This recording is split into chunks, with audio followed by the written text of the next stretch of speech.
एक बार की बात है, एक छोटे से शहर में एक परिवार रहता था जिसमें रमेश और उसकी माँ बेहद खुशी से जीवन व्यतीत कर रहे थे। रमेश ऑटो चलाता था, उससे जो भी आमदनी होती थी माँ बेटा खुशी खुशी उससे गुजारा करते थे।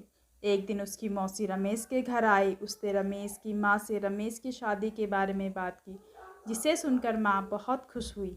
अब रमेश के लिए एक अच्छी लड़की की तलाश शुरू होती है।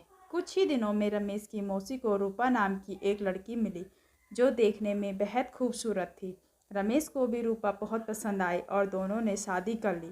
शादी के बाद कुछ ही दिन बेहद खुशी से बीते, लेकिन रमेश और उसकी माँ को रूपा के बारे में यह नहीं पता था कि रूपा कितनी लालची लड़की है।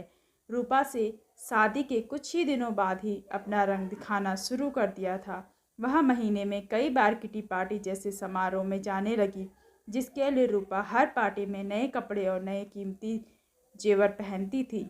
जब रूपा के नए कपड़े और गहने खत्म होते हो जाते थे, तब रूपा अपने पति की कमाई से नए कपड़े और गहने खरीद लेती थी, जिससे रमेश के घर में झगड़ा शुरू हो गया था।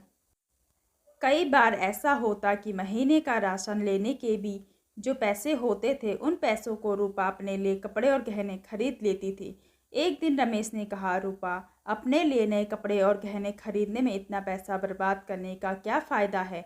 आपको सोचना चाहिए कि आपके पति इतनी कमाई नहीं कर पाते कि आप एक महीने में 10 बार किटी पार्टी में जाने के लिए नए नए आभूषण खरीद कर खर्च कर सकें। यह सुनकर रूपा गुस्से में लाल हो गई और रमेश से कहने लगी, तुम हमेशा मुझसे कहते रहते हो, कभी भी तुम ज़्यादा कमाने के बारे में नहीं सोचते। यदि तुम ज़्यादा ऑटो रिक्शा चलाते तो ज़्यादा कमाई होती और आज मैं आराम से नए नए कपड़े पहन सकती।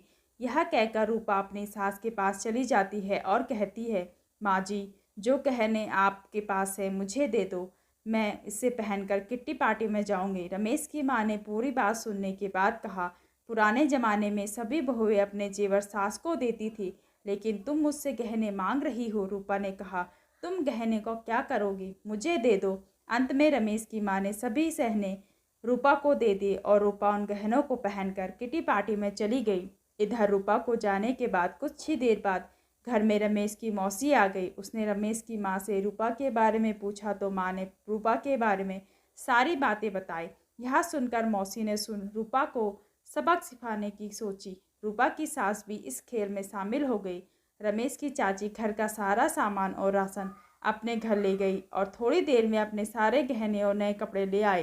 गहने और कपड़े लाकर उन चीज़ों को घर की अलमारी में और कुछ को रसोई में रख दिया और अपने घर जाने लगी। जाते समय रूपा की सास से कहा कि जब रूपा घर आएगी तो यह जेवर देखकर वह तुमसे पूछेगी, तुम उसका अच्छे से उत्तर देना। उसके कुछ ही देर बाद रूपा किटी पार्टी से घर आई और अपनी अलमारी में सभी गहने देखकर बहुत खुश हुई।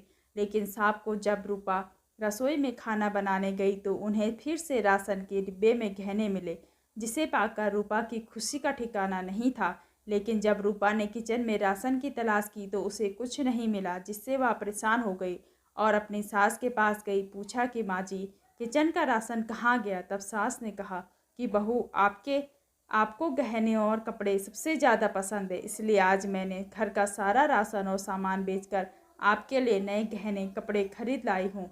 अब आप इसे पहन सकती हो और पार्टी में जा सकती हो। यह सुनकर रूपा ने कहा, ठीक है, मगर खाने के बिना मैं गहनों और कपड़ों का क्या करूँगी। तो सास ने फिर जवाब दिया, अब खाना खाने की ज़रूरत नहीं है तुम्हें, अपनी सबसे प्यारी चीज़ मिल गई है, तुम्हें इसमें खुशी होनी चाहिए। यह सुनकर रूपा को अपनी हरकत पर पछतावा होने लगा। तभी रमेश की मौसी भी आ गई। उन्होंने यह भी कहा, यह सब मैंने आपको समझाने के लिए किया है कि केवल नए कपड़े और आभूषण जरूरी नहीं है, इसके अलावा दुनिया में भी बहुत कुछ होता है। और अगर आपको नए कपड़े पहनने का इतना शौक़ है तो आप खुद क्यों नहीं कमाते और उस पैसे से ये सारी चीज़ें खरीद लेते हैं। सारी बातें सुनने के बाद रूपा को अब सब कुछ समझ में आ गया और अब से उसने फिर कभी ऐसा नहीं किया।